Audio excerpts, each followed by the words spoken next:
Hi guys, welcome to creative world of Rishitha.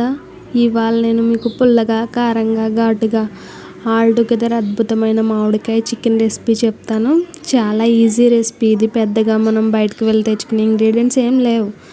అందరికీ ఇంట్లో అందుబాటులో ఉండేవి. అస్తమానం ఒకటే కాదు, వెరైటీగా ట్రై చేద్దాం. తిన్నారంటే అందరూ ఫిదా అయిపోతారు అంతే. సరే, let's start the recipe.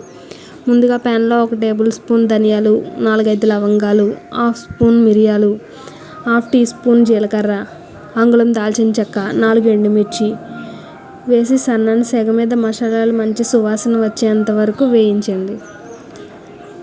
Next మసాలాలు కూల్ అయిన తర్వాత మిక్సర్ జార్లో వేసుకొని దాంట్లో 2 టేబుల్ స్పూన్ నానబెట్టిన జీడిపప్పు వేసి నీళ్ళతో మెత్తని పేస్ట్ చేసి పక్కన ఉంచండి. ఇప్పుడు మిక్సర్ జార్లో చిన్న అల్లం ముక్క, 10-11 వెల్లుల్లి, 4 పచ్చిమిర్చి వేసి పేస్ట్ చేయండి. ఇప్పుడు ప్యాన్ పెట్టి 6 or 8 టేబుల్ స్పూన్ ఆయిల్ పోసి వేడయ్యాక ఒక పెద్ద ఉల్లిపాయ ముక్కలు వేసి వేయించుకోవాలి. ఉల్లిపాయలు బాగా వేగిన తర్వాత అల్లం పచ్చిమిర్చి పేస్ట్ వేసుకొని బాగా కలపాలి.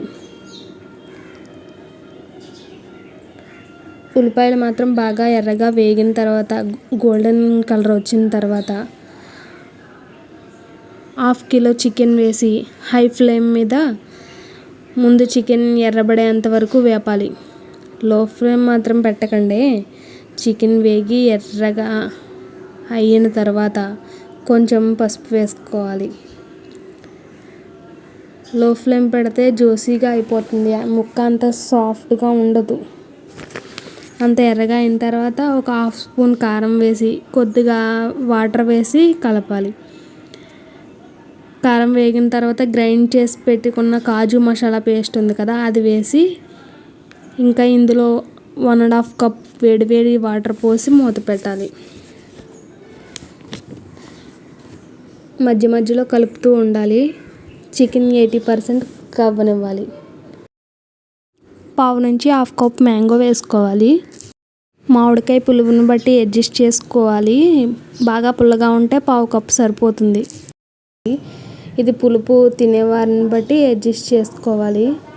బాగా పుల్లగా ఉంటే 1/2 కప్పు సరిపోతుంది, లేదంటే ఒక 1/2 కప్ వరకు పడుతుంది.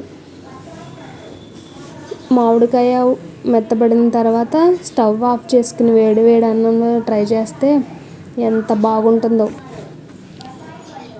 నమ్మట్లేదా? ఒకసారి ట్రై చేసి చూడండి. ఏంటి, ట్రై చేస్తారా? వీడియో నచ్చితే లైక్ చేయండి, షేర్ చేయండి, కామెంట్ చేయండి. ప్లీజ్ సబ్స్క్రైబ్ చేయడం మర్చిపోకండి. Thank you for watching.